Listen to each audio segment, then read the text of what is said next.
My name is Alexandra Price, but most people just call me Alex. I'm 43 years old, and on an otherwise unremarkable Tuesday morning in October, my own sister branded me a beggar in front of a lobby full of strangers. The woman who did this was Victoria, my older sister. She was the branch manager of Sterling Trust Bank, and she stood behind a gleaming mahogany desk that featured a brass nameplate reading Victoria Price, Manager. She radiated importance. She always had. Before we get into all the details, do me a favor and hit that like button, subscribe to the channel, and let me know in the comments where in the world you're tuning in from. The air inside the bank felt warm, thick with the scent of freshly printed money and expensive perfume. It was a world of hushed transactions and quiet confidence, where fortunes were made and lost in whispers. The marble floors echoed with the sharp clicks of heels belonging to people with important places to be. I, however, was not one of them. My shoes were soft-soled, designed for silence. I had mastered the art of moving through life without making a disturbance long ago. All I needed was $200. The money wasn't even for me. It was for Mrs. Gable, my next-door neighbor. She was 87 years old, living on a pension that barely stretched to cover her monthly groceries. Her furnace had given out during the night, and the repairman she'd managed to find insisted on being paid in cash, up front. A deep autumn cold was settling over the city, the kind that seeps into old bones and refuses to leave. I had promised her I'd handle it. The money was sitting in my checking account, just not in my wallet. I got in line like everyone else, patiently waiting my turn. The last thing I wanted was to run into Victoria. I avoided her whenever possible, but her bank was the closest, and Mrs. Gable was freezing. So there I stood, clutching the worn strap of my purse, feeling small and out of place in my plain wool coat. The other patrons wore tailored suits and designer jackets. I was dressed in my thrift store find, practical, warm, and utterly unremarkable, just like me. When I finally reached the teller, a young woman with kind, sympathetic eyes, I offered a polite smile. "I just need to withdraw $200, please," I said, my voice low. Before she could even ask for my bank card, another voice sliced through the quiet ambiance, a voice I knew better than my own. Well, well, look what the cat dragged in. It was Victoria. She had emerged from her glass-encased office like a shark gliding into feeding grounds. She leaned casually against the counter, her arms crossed over her chest. Her suit was impeccably sharp, her lipstick was a perfect shade of crimson, and her smile was a finely honed weapon. "Alex," she said, drawing out my name as if it left a bitter taste in her mouth. "What are you doing here? I thought your kind used those check-cashing places on the corner." The entire lobby fell silent. The low hum of computers and shuffling papers seemed to evaporate. The only sound was the teller's keyboard, which suddenly stopped its rhythmic clicking. Every single head turned in our direction. I could feel their eyes on me, judging my worn coat, my nervous hands fumbling with my purse. A familiar heat began to creep up my neck and into my cheeks, the same heat that had been my constant companion at every family dinner, every holiday gathering, every single moment I had dared to exist in her presence. "I just need some cash, Victoria," I said, fighting to keep my voice from trembling. I wouldn't give her the satisfaction of watching me fall apart. She laughed. It wasn't a quiet chuckle. It was a loud, theatrical, cruel sound that bounced off the high, vaulted ceilings. She wanted an audience. She needed everyone to see. "Alone? Don't tell me you need a loan, Alex," she sneered, using the diminutive form of my name that always felt like a jab in the ribs. "You know, we have minimum income requirements here. We don't exactly cater to charity cases." Charity case. The words hung in the stale, conditioned air. A man in a pinstripe suit nearby let out a small, derisive chuckle. A woman behind me shifted her weight with an impatient sigh. The young teller stared intently at her computer screen, pretending she couldn't hear a thing, but the flush of red on her own cheeks gave away her secondhand embarrassment. They were all witnesses to my public execution, and Victoria was the star of her own cruel little show. I looked directly at my sister, my own flesh and blood. I saw the triumphant, predatory gleam in her eyes. She was savoring this. She loved having an audience, loved making me feel infinitesimally small. It was a role she had rehearsed and perfected over the course of our entire lives. She was the star, the success story, the one who mattered. I was the afterthought, the shadow, the quiet disappointment she had to tolerate. I could have fought back. I could have raised my voice and told her the money was for an elderly woman who was shivering in her own home. I could have screamed at her, demanding to know what I had ever done to earn this bottomless well of her disdain. But I didn't. Arguing with Victoria was like punching a brick wall. The only person who ended up bruised was you. Instead, I held her gaze for one long, heavy moment. I let her see the hurt in my eyes, hoping she would register it, that she would have to file it away with all the other hurts she had inflicted over the decades. Then I let it go. A strange, cold clarity washed over me. It was the calm that comes after a final, irreversible decision. The calm of a heavy door clicking shut for the very last time. I said nothing. I simply pulled my hand back from the counter, turned my body away from her, and walked. I could feel every single pair of eyes in that bank follow my back as I crossed the marble floor. I did not rush. My steps were measured, deliberate, and even. I pushed open the heavy glass door and stepped back out into the biting October air. The wind stung my face, but the burning in my cheeks was already beginning to subside, replaced by something else entirely, something hard and unyielding. As the door swung shut behind me, sealing me off from the whispers and the pitying glances, a single thought crystallized in my mind. Victoria had absolutely no idea what she had just done. She had just humiliated a woman who could buy her bank, the building it was in, and the entire city block it sat on, and still have enough money left over to forget she'd even spent it. She thought I was a beggar. She was about to find out just how catastrophically wrong she was. Walking home, the cold wasn't just weather. It was a memory. It felt like my childhood. It was the same invisible, persistent chill that had always settled over me at the family dinner table, the one that comes from being looked through but never truly seen. I grew up in a quiet Midwestern suburb, in a picture-perfect house with a manicured green lawn and a 2-car garage. On the surface, we were the ideal American family. Inside, it was the place where I learned how to become invisible. I was the middle daughter, sandwiched between two blazing suns. Victoria was the eldest, the high achiever. Our father, Robert, absolutely adored her. His voice would boom with pride whenever her name came up. Victoria just made partner. Victoria just closed the biggest deal of her career. That's my Vicky. He kept a scrapbook dedicated to her, filled with her academic awards, newspaper clippings about her promotions, and certificates of achievement. There was no scrapbook for me. Then there was Chloe, the youngest. She was the beautiful one, the charmer. Our mother, Eleanor, doted on her. Chloe had a smile that could disarm anyone and a laugh that made people want to hand her the world on a silver platter. She was the artist, the free spirit. Mom would spend countless hours helping Chloe with her art projects, her social calendar, her endless dreams. Our family photo albums were a testament to her radiance. Chloe at the prom, Chloe on the school stage, Chloe surrounded by a legion of adoring friends. And then there was me. I was just Alex, steady Alex, the one who got good grades but wasn't a certified genius, the one who was pretty enough but not a show-stopping beauty, the one who never caused any trouble and, as a direct result, never got any attention.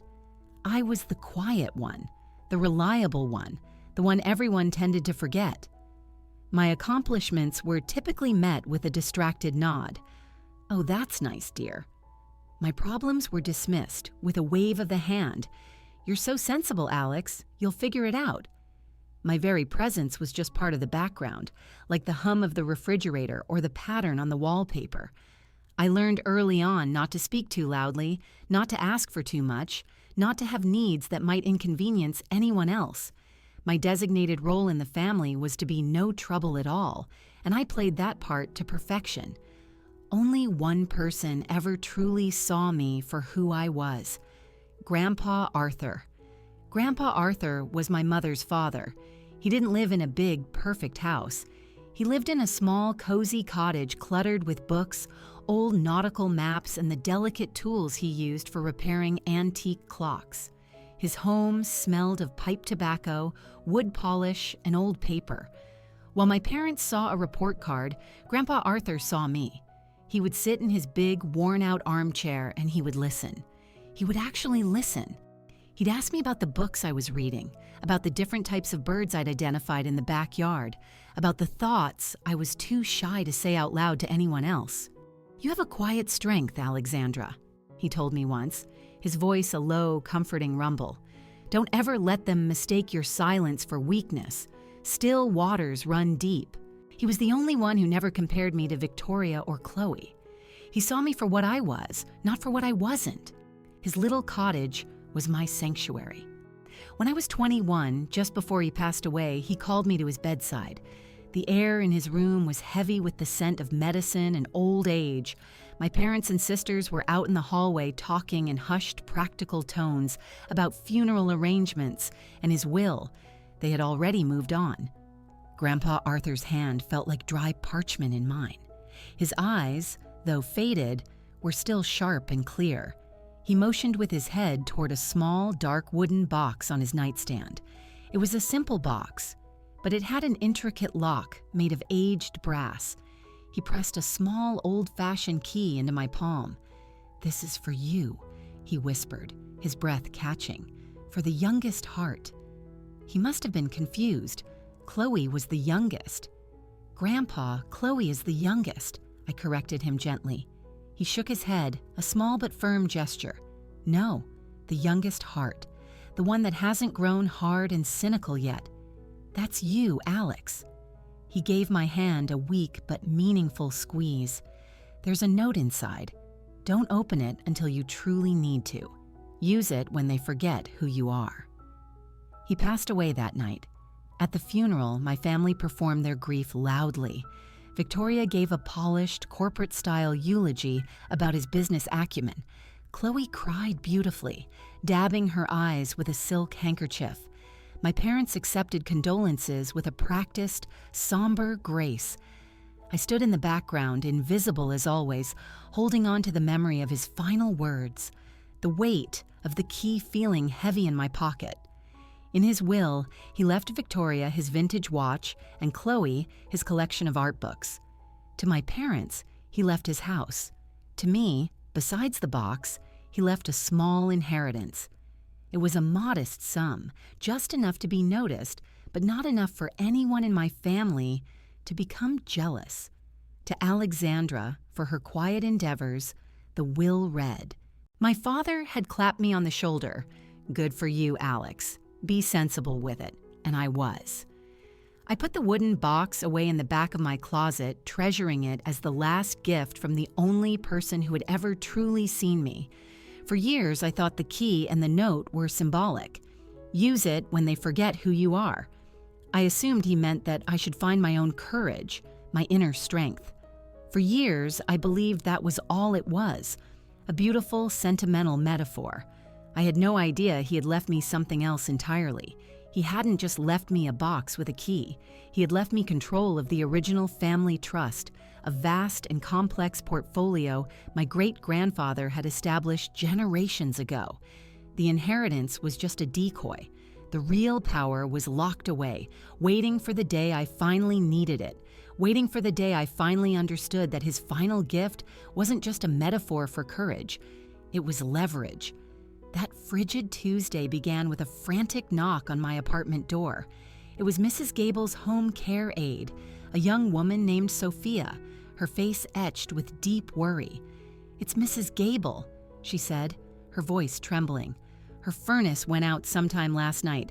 Her apartment is like an icebox. I'm really scared for her." I threw on my coat and rushed next door. Sophia wasn't exaggerating. The air in Mrs. Gable's small, tidy apartment was painfully cold. She was huddled in her armchair, wrapped in 3 blankets with a thin, papery shawl draped over her shoulders. Her teacup rattled against its saucer as she tried to take a sip. She looked so small and fragile, like a little bird caught in a sudden winter storm. "Oh, Alex, dear," she said, her voice a weak whisper. "It's just a bit of a chill." She was trying to be brave, but I could see the raw fear in her eyes. For an elderly person, a freezing apartment isn't a minor inconvenience. It's a life-threatening emergency. I had already called a 24-hour repair service. A man named Gus was on his way, but he'd been very clear on the phone. "It's an emergency call-out fee, ma'am, $200, cash only up front." Before I even take a look at the unit, I understood completely. He was a small business owner, not a non-profit, but Mrs. Gable lived on a fixed income. Her pension check wasn't due for another week. She didn't have $200 in cash lying around. She barely had 20. "Don't you worry about a thing, Mrs. Gable," I told her, my voice full of a confidence I didn't entirely feel. "I'll take care of everything. Gus will be here soon and will have you warm in no time." Her relief was a palpable, heartbreaking thing. "Oh, thank you, Alex. You're such a good girl." I was just the person next door, but in her world, I was someone who helped. I was seen. My own bank was clear across town. The closest one, just 3 blocks away, was Sterling Trust Bank, Victoria's bank. I hesitated for a long moment. The thought of facing her, of potentially having to interact with her, made my stomach clench. It was always so much easier to just avoid her, to keep my small, quiet life completely separate from her big, shiny one. I could walk the extra 20 minutes, go to my own bank, and sidestep the entire potential ordeal.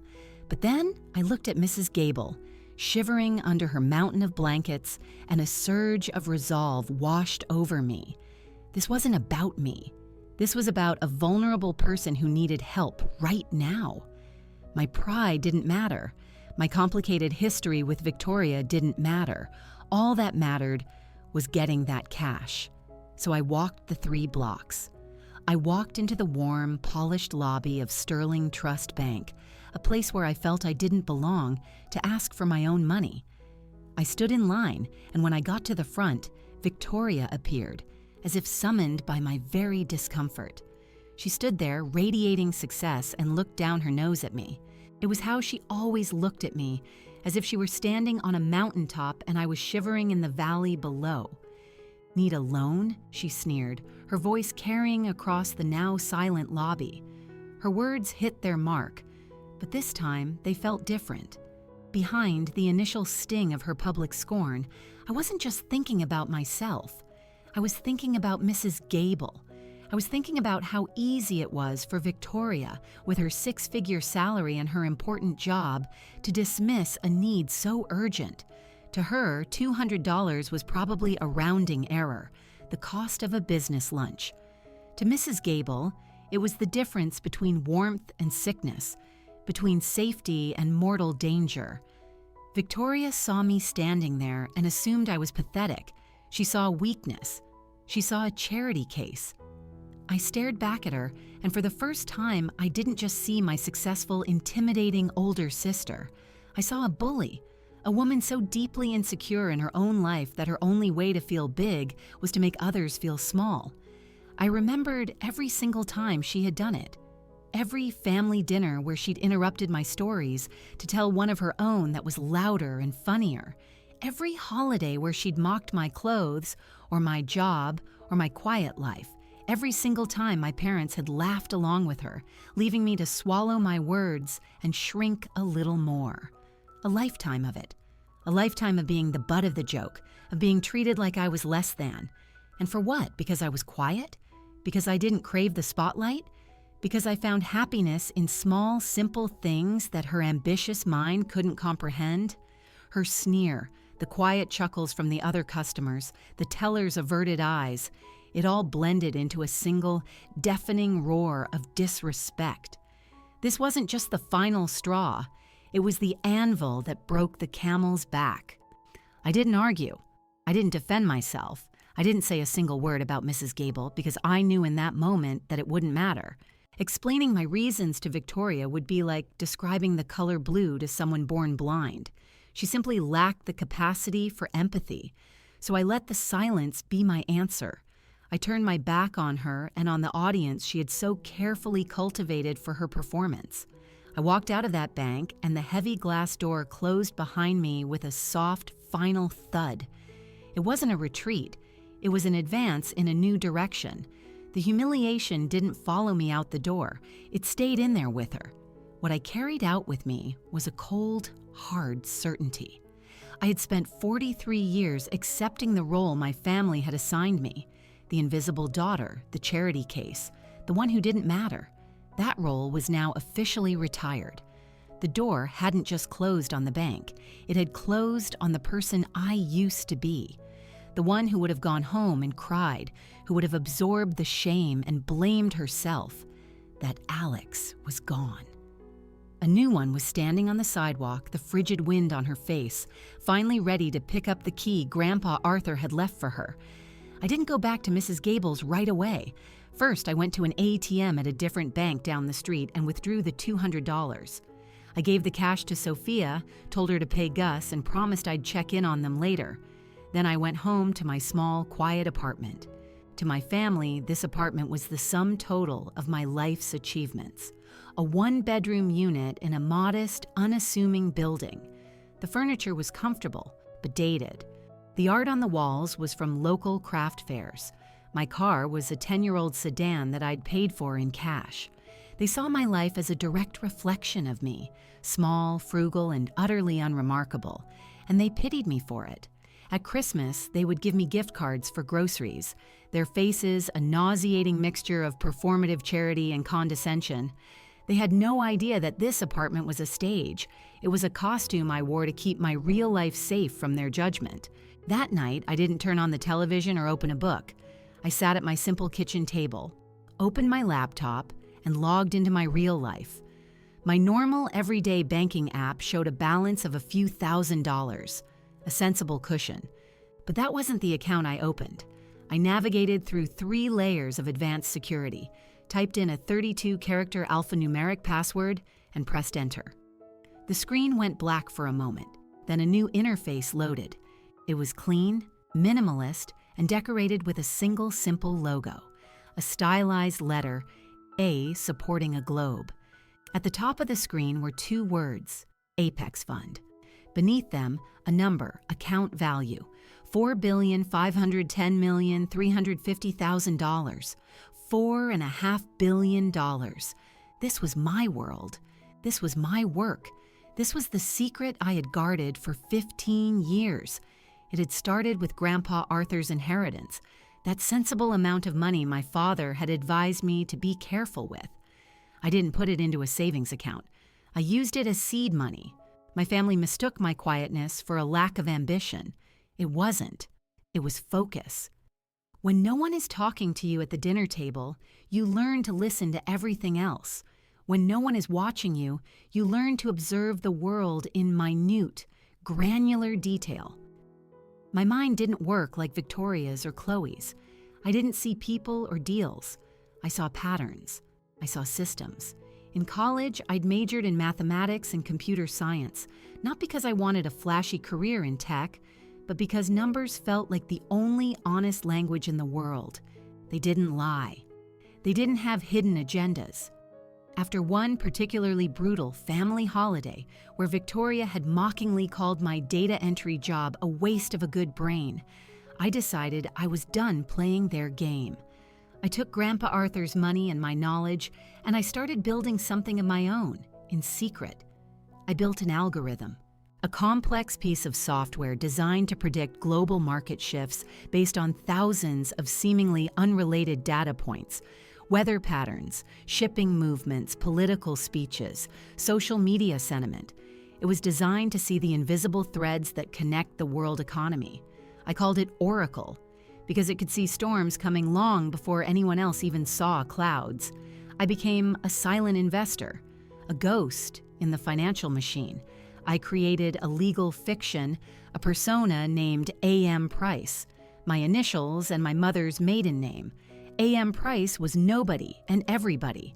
Price made small, strategic investments that Oracle identified. Those small investments grew, then they grew bigger. Within 5 years, I was managing millions. Within 10, it was billions.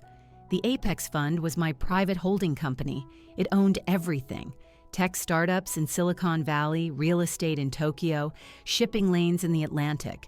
I lived on a tiny fraction of the interest, carefully maintaining my cover as steady, unremarkable Alex. While my family was mocking my thrift store clothes, I was quietly executing a corporate takeover of a German manufacturing firm. While Victoria was bragging about her promotion to branch manager, I was financing a medical research project that would save thousands of lives. I never touched the principal. I never flaunted the wealth. The money itself was never the point. The point was the work. The point was building something that was entirely mine, something they couldn't touch, couldn't criticize, couldn't even comprehend. It was my secret garden, a world where I wasn't invisible. I was the architect. And then, about 6 months ago, something interesting happened. During a routine review of my assets, I noticed a new name in a portfolio of regional banks that Apex had acquired through a larger merger: Sterling Trust Bank. I had clicked through the corporate ownership charts, tracing the lines of control from one holding company to the next, until I landed on the final, undeniable truth. Through a series of mergers and acquisitions I had personally approved, my fund, the Apex Fund, was the primary owner of the parent corporation that owned Sterling Trust Bank. Victoria didn't just work at a bank. She worked in my bank.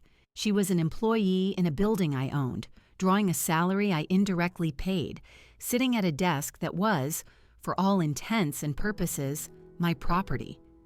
The irony was so staggering, so profound, that I had actually laughed out loud in my quiet little apartment. Until today, it had just been a funny little secret, a private joke I told no one. But after she called me a charity case, after she humiliated me for trying to help a freezing old woman, it wasn't funny anymore. It was leverage. I sat in front of my laptop until late into the night, the glowing numbers of the Apex Fund seeming to pulse with a life of their own. For a long time, I just stared at the screen, letting the reality of the situation sink in. I could ruin her. With a few clicks, I could have Victoria fired, blacklisted from the entire financial industry. I could crush the career that was her entire identity, the one thing our father valued her for. The thought was tempting. It rose up in me, hot and bitter, the taste of payback after a lifetime of being pushed down. But then I thought of Grandpa Arthur. I thought of his kind eyes and his gentle wisdom. Still waters run deep. Revenge wasn't deep. It was a shallow, murky pool that dirtied everyone who waded into it. I wasn't after revenge.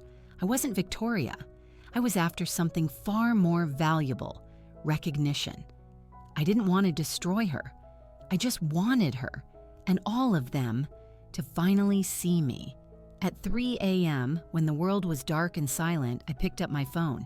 I didn't call the bank. I called Evelyn Reed, my personal attorney in New York.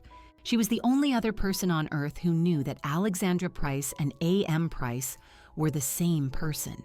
She was sharp, discreet, and fiercely loyal. She answered on the second ring, her voice instantly alert. "Ms. Price. Is everything all right?" "Everything is fine, Evelyn," I said, my voice calm and even. I was no longer steady Alex. I was A.M. Price, and my voice carried the quiet authority that came with managing billions of dollars. "I need you to arrange something for me. First thing tomorrow morning, of course. What do you need?" "Schedule an emergency audit and portfolio review with the regional director of the Sterling Trust Banking Corporation. I believe his name is Marcus Thorne. The meeting needs to happen tomorrow at the main downtown branch. Tell him a primary stakeholder will be there in person to represent A.M. Price." There was a brief, pregnant pause on the line. Evelyn knew I never, ever made in-person appearances. My anonymity was my greatest asset. "Understood." she said, her voice betraying no surprise. Is there a specific agenda? The agenda is a full-scale asset reallocation, I said. He'll understand what that means. Consider it done. The meeting will be set for 10 a.m. Thank you, Evelyn. I hung up the phone. It was done. The first domino had been pushed. I walked over to my closet and retrieved the small wooden box Grandpa Arthur had given me. I hadn't opened it in years. My fingers traced the smooth, dark wood. Using the small brass key, I unlocked it. The lid opened with a soft click. Inside, nestled on a bed of faded velvet, was a single folded piece of paper. It was his handwriting, thin and spidery with age, but perfectly clear. I unfolded it and read the words I had memorized long ago. Use it when they forget who you are. For the first time, I understood its true meaning. He wasn't talking about finding courage. He was talking about wielding power. He had left me the keys to a kingdom, knowing that one day the people who were supposed to love me would push me so far that I would have no choice but to use them. He knew they would forget I was a daughter, a sister, a person with feelings and worth. They had forgotten, and now it was time to remind them. I closed the box and began to prepare. There was no rage in my movements, no trembling in my hands. There was only a profound, cold sense of purpose. I went to my closet and pushed past the simple, frugal clothes my family saw. At the very back, preserved in a garment bag, was a single, expensive, impeccably tailored navy blue dress. I'd bought it for a corporate gala in Zurich I decided to attend at the last minute and never wore again. It was a suit of armor. I laid it out on the bed. Then I found the simple, elegant leather briefcase I used on the rare occasions I traveled for business. I printed out a single-page summary of the Apex Fund's holdings in Sterling Trust's parent company. Just one page. That was all I would need. I showered and washed my hair, tying it back in a severe, professional bun. I looked at my face in the mirror. There were no tears, no anger, just clear, determined eyes. The eyes of A.M. Price. I was not walking into that bank as Alex Price, the invisible sister who needed $200. I was walking in as the owner. I was not a storm of anger. I was something quieter and far more powerful.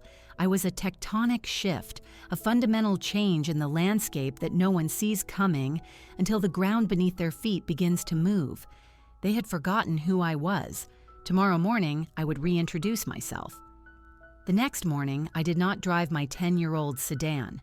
A black town car arranged by Evelyn was waiting for me at the curb at precisely 9:45 a.m. The driver, a man in a crisp suit, held the door for me and addressed me as Ms. Price.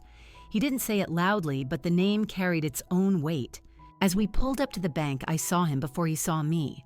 Marcus Thorne, the regional director. He was standing on the steps, nervously adjusting his tie.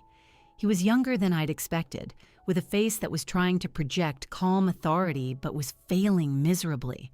A sheen of nervous sweat glistened on his forehead. Yesterday, he wouldn't have given me a second glance. Today, he was waiting on the curb for me. The driver opened my door and I stepped out. I was wearing the navy dress, simple and severe. I carried only the thin leather briefcase.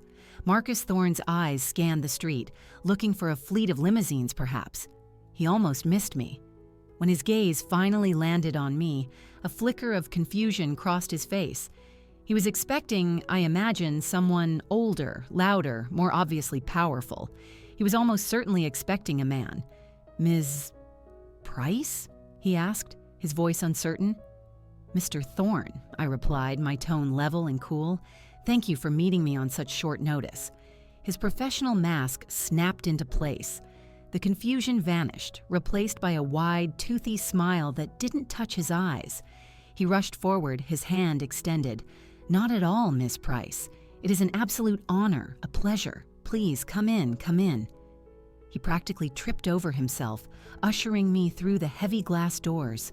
And then, at the main counter, I saw her. Victoria was standing there, holding a coffee mug, a familiar look of managerial impatience on her face as she observed the commotion. She was probably annoyed that Mr. Thorne was making such a scene. Her eyes met mine. For a fraction of a second, she registered me as just Alex, and her expression tightened into its default sneer. Then she saw Marcus Thorne bowing and scraping at my side. She saw the way every employee in the bank was staring not at her but at me. Her sneer faltered, her brow furrowed in confusion. She could not compute what she was seeing. The two images, Alex, her pathetic sister, and this woman being treated like royalty, refused to merge in her mind. "Right this way, Miss Price," Marcus said, leading me past the line of tellers, directly toward the manager's office, directly toward Victoria. As we approached, Victoria's face went from confused to pale. She stood frozen in the doorway of her own office, the coffee mug held stiffly in her hand. Her authority, which had always seemed so absolute within these four walls, was evaporating before her eyes. "Victoria," Marcus Thorne said, his voice sharp and dismissive, "get us some coffee, and close the door on your way out." He didn't even look at her.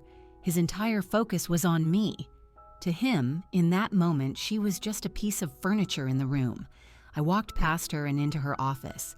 I took in the details: the framed photo of her with our parents on the credenza, the collection of corporate awards on the shelf, the faint, cloying scent of her expensive perfume. This was her throne room. Without waiting for an invitation, I sat down in her chair, the large black leather executive chair behind her mahogany desk. I placed my briefcase on the polished wood. The chair sighed softly under my weight. It felt comfortable. It felt right. Victoria was still hovering in the doorway, her face a mask of utter disbelief. Marcus Thorne cleared his throat impatiently. "Victoria, the coffee. What is this?" Victoria finally managed to say, her voice a strained whisper. Her eyes were locked on me. She wasn't looking at her boss. She was looking at her sister, sitting in her chair, in her office, a place I had no right to be. Marcus shot her a look of pure fury. "Do as I say," he hissed. I raised a hand, a small, simple gesture. "That won't be necessary, Mr. Thorne. You can stay, Victoria. This concerns you." Marcus Thorne looked surprised, but he nodded quickly. "Of course, Miss Price. Whatever you wish." Victoria stumbled into the room, closing the door behind her. She didn't sit. There was only one other chair, a small one for customers, and she seemed to understand that it was no longer her place to be comfortable. She stood awkwardly by the wall, clutching her empty mug so tightly her knuckles were white. The mask of the confident bank manager was gone. All that was left was a confused, terrified woman. "What is this?" she asked again, her voice cracking. This time, the question was directed solely at me. I looked at her. I really looked at her, perhaps for the first time in my adult life without the filter of hurt or intimidation. I saw a woman who was terrified, a woman whose entire world was tilting violently on its axis. I gave her a small, sad smile. "Business," I said, "real business." The silence in Victoria's office was thick and heavy, broken only by the faint, frantic tapping of Marcus Thorne's pen against a notepad he held in a trembling hand. He was trying to look composed, but the panicked energy rolling off him was palpable. Victoria remained pressed against the wall, her face ashen, her eyes darting between me and her boss, trying to solve an impossible equation. I let the silence stretch, letting them both stew in their anxiety. Then I reached forward and opened my briefcase. The latches clicked open with two sharp, clean sounds that made both of them jump. Inside, there was only that single folder. I slid it out and placed it on the desk. I didn't open it. The gesture was enough. "Mr. Thorne," I began, my voice quiet but carrying to every corner of the room. "The Apex Fund is one of the primary stakeholders in your parent company, Amalgamated Financial Group. My understanding is that our holdings constitute a controlling interest." Marcus Thorne swallowed hard, nodding vigorously. "Yes, Ms. Price, absolutely. We value your investment tremendously. Tremendously. He sounded like a man trying to sell me a car warranty. Good, I said. Then you understand that my visit today isn't a social call. I paused, letting my gaze drift from his terrified face to my sister's. Victoria looked like she was going to be sick. I folded my hands on the desk in front of me. The Apex Fund is executing a complete withdrawal of all capital assets from Amalgamated Financial Group. That includes all liquid cash, stocks, and convertible bonds. The total amount is $4.5 billion. The transfer is to be initiated effective immediately. The tapping of Marcus Thorne's pen stopped. His face, which had been pale, went completely white. He looked like he had seen a ghost. His mouth opened, but no sound came out. The sheer scale of the number seemed to have short-circuited his brain. I don't understand, he finally stammered. Ms. Price, a withdrawal of that magnitude. It's not possible to do it immediately. It would require board approvals, SEC filings. The impact, a capital flight of that size would trigger every automated market alert. It would freeze every system, not just in this bank, but in the entire regional financial network. His voice rose with each word tipping into hysteria. It would be catastrophic. I am aware of the impact, I said evenly, my voice a stark contrast to his rising panic. My legal team at Reed Associates has already prepared the necessary filings. They will be executed the moment I give the order. The catastrophe, as you call it, is entirely within my legal rights as a majority shareholder. I let my eyes settle on him. Then perhaps, I said, my voice dropping to a near whisper, you should conduct a thorough review of your management culture, from the top down. My gaze shifted deliberately to Victoria, and in that moment, Marcus Thorne understood. The fog of financial panic cleared from his eyes, replaced by a dawning, horrified comprehension. He turned his head slowly to look at Victoria, who was now trembling visibly. He was finally connecting the dots. The stakeholders' unprecedented nuclear option of a withdrawal.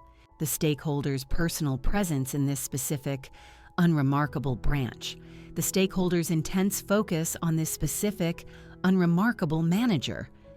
Victoria's voice was a barely audible squeak. All the cruelty, all the confidence, all the arrogance had been stripped away. All that was left was raw, naked fear. You, she whispered, her eyes wide with disbelief. You're A.M. Price? The name hung in the air between us, the mythical entity she had probably heard about in corporate memos, the faceless power behind the company she worked for. And it was me, her sister, the one she had called a beggar just 24 hours ago. I gave her that same small, sad smile from before. I only wanted $200 yesterday, Victoria, I said softly. The words landed like a physical blow. The truth of it, the sheer cosmic irony of the situation, was too much for her to bear. Her face crumpled, her knees gave out, and she slid down the wall, collapsing into a heap on the floor. A choked, guttural sob escaped her lips. The coffee mug shattered on the polished floor, splashing brown liquid across her ruined designer suit. Tears streaked through her perfect makeup, carving pale tracks through her foundation. Marcus Thorne stared at the scene, his face a mask of cold fury. His career was flashing before his eyes. The catastrophic withdrawal, the market collapse, all of it because of a branch manager's petty cruelty. He turned to the sobbing mess on the floor. His voice was devoid of all sympathy. It was the voice of a man cutting his losses. "You're fired." He didn't even look at her as he said it. He looked at me, his eyes pleading for mercy. But I wasn't looking at him. I was looking at my sister crying on the floor of the office that was no longer hers, and I felt nothing, not triumph, not pity, just a vast, empty quiet. The debt had been paid. The news spread faster than I could have imagined. It didn't just stay within the bank. By mid-afternoon, it was a headline on financial news websites. mystery fund initiates, shock withdrawal, regional banking giant teeters. The stories were filled with speculation about the identity of A.M. Price and the reasons for such a drastic, market-shaking move. They called it aggressive, unprecedented, hostile. They didn't know it was just personal. I didn't complete the withdrawal, of course. That was never the plan. The plan was to make the threat, to show them the power I held. After Victoria was escorted from the building and Marcus Thorne had promised a complete corporate culture overhaul and a formal, written apology, I had Evelyn Reed graciously agree to pause the transfer pending a review. The systems didn't freeze. The bank didn't collapse. But the message had been delivered. By nightfall, my personal phone, the one registered to Alexandra Price, began to buzz incessantly. It was a number I knew by heart, my mother. I let it go to voicemail. A minute later, a text appeared. "Alex, call me immediately. It's an emergency." I ignored it. Then a call from my father. I ignored that too. Then my younger sister, Chloe. It became a relentless onslaught of buzzes and pings, a digital siege. They had clearly heard the news, not the financial news, but the family news. Victoria must have called them, sobbing and incoherent, telling them the impossible story of what had happened. Finally, I listened to my mother's voicemail. Her voice was frantic, laced with a familiar, cloying tone of parental disappointment. "Alexandra, I just got off the phone with your sister. I don't understand any of this, but she is an absolute wreck. They fired her. How could you do this? You have to fix it. This is your family." Next, my father's. His voice was colder, angrier. "Alexandra Price, I don't know what kind of stunt you just pulled, but you have embarrassed this entire family. Victoria's career is in ruins because of you. We raised you to be better than this. Call me back, now." Embarrassed us. That was always his primary concern. Not that Victoria was hurting, but that her failure reflected poorly on him. Then a string of texts from Chloe.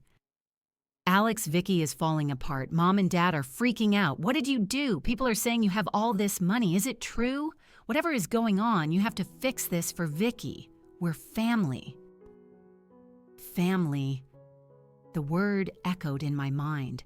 It was a word they used like a weapon, a shield they hid behind whenever they wanted something from me. Where was family yesterday morning when Victoria was laughing at me in front of a lobby full of strangers? Where was family during all those years of quiet dinners and forgotten birthdays? Where was that word when I was begging, not for money, but just to be seen? Their panic wasn't for me. It wasn't even really for Victoria. It was for themselves. Their perfect family narrative had been shattered. The hierarchy, Victoria the success, Chloe the darling, Alex the afterthought, had been blown to pieces. They didn't know how to function in this new reality where I was not at the bottom. I sat in my quiet apartment, the one they all pitied me for, and I felt a strange sense of detachment. Their frantic messages felt like they were coming from a great distance, from a world I no longer belonged to. They were panicking because they had lost control over me. They were discovering far too late that the person they thought was a pawn was actually the one controlling the entire board. After an hour of the relentless buzzing, I turned my phone to silent. But one last text from my mother came through before I did. "We are all coming over on Sunday. We need to talk about this as a family and settle things." The arrogance of it. They weren't asking to come. They were telling me. They were still trying to give me orders. I typed back a simple reply. It was the first time I had responded to any of them. "No, not your house. Sunday, 6 o'clock, my place. We'll settle everything." I sent them the address. Not to my small apartment, of course, but to the house they never knew existed. I knew they would come. Their greed and their curiosity would be too strong to resist, and I would be ready for them. On Sunday evening, a few minutes before 6, their car pulled into my driveway. It was my father's oversized luxury sedan, a car that always seemed to announce his importance. I watched from the floor-to-ceiling windows of my living room as they got out. The house wasn't a mansion. It was a modern, minimalist structure of glass, stone, and dark wood, built into a cliffside overlooking the vast gray expanse of the lake. It was a house that whispered wealth, not shouted it. It was a house that valued privacy and strength over ornate decoration. It was my house. They stood in the driveway for a full minute, just staring. My father, my mother, and Chloe. They looked up at the clean lines of the building, their mouths slightly agape. They had expected my tiny, sensible apartment. They had come armed with lectures and accusations, ready to put me back in my place. But my place, it turned out, was not what they thought it was.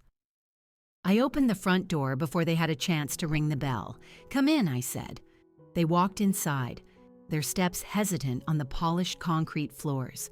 Their eyes darted everywhere, taking in the open-plan living space, the huge fireplace, the original artwork on the walls, the vast lake visible through the wall of glass. Their awe was palpable, and underneath it, I could smell something else, the scent of greed. Their minds were already racing, calculating, re-evaluating my worth to them. "Alex," my mother said, her voice breathy, "this house, where did all this come from?" "I've been fortunate in my work," I said simply, leading them toward the living room. I did not offer them a tour. I did not offer them drinks. This was not a social gathering. It was a final board meeting. They sat uncomfortably on the low, modern sofa. They looked small and out of place. For a few minutes, they tried to lecture me. My father took the lead, his voice attempting its usual booming authority, but it sounded hollow in the high-ceilinged room. "Alexandra, we are here because we are worried," he began. "What you did to Victoria was cruel and unnecessary. Families are supposed to support each other, forgive each other. This money." He gestured vaguely at the house. "It doesn't change that." My mother chimed in. "Your sister made a mistake. She was under a lot of pressure at work. You have to find it in your heart to forgive her and to help her. She lost her job because of you." They spoke for 10 minutes. I let them. I listened quietly as they told me about forgiveness, loyalty, and the unbreakable bonds of family. I listened to all the beautiful words they had never once put into practice. When they were finished, a heavy silence fell. They looked at me, expecting an apology, expecting me to break down, to promise to make everything right, to restore the comfortable order of their world. Instead, I reached for a thin folder I had placed on the coffee table. I opened it. "I agree," I said, my voice calm and clear. "We should settle things." I looked directly at my younger sister. "Chloe, let's start with the family trust, the one Grandpa Arthur set up for our education." Chloe shifted nervously. "What about it?" "I did a full audit last week," I said. "I found some interesting invoices. For example, several from a company called Art Supplies Unlimited over the past 2 years, totaling over $30,000. The strange thing is, according to state business records, Art Supplies Unlimited doesn't exist." I slid a piece of paper across the table. It was a copy of a forged invoice. "You've been stealing from the family, Chloe. For 2 years, you've been siphoning money that was meant for all of us." Chloe's charming smile vanished. Her face went pale, then blotchy red. She looked at our parents for help, but they were staring at her in stunned, horrified silence. The darling of the family was a common thief. I then turned my gaze to my parents. "You want to talk about family? About support? For 40 years, you have treated me like a piece of furniture. You celebrated Victoria's ambition and Chloe's charm, and you ignored me because I was quiet. You taught me that my worth in this family was based on how little space I took up. You didn't build a family. You built a hierarchy based on your own selfish preferences." I looked at all 3 of them, their faces a mixture of shock, shame, and disbelief. "This isn't a family," I said, my voice steady and final. "It's a failed business. It's bankrupt, morally bankrupt. and I'm liquidating my shares. I stood up. They remained seated, frozen on the couch. That means I'm done. I'm withdrawing my time, my energy, and my love. The accounts are closed. I turned and walked away toward the large glass windows overlooking the lake. I didn't tell them to leave. I didn't need to. The meeting was over. Their presence in my house, in my life, was over. I listened as, moments later, I heard the sound of the front door opening and then closing for the last time.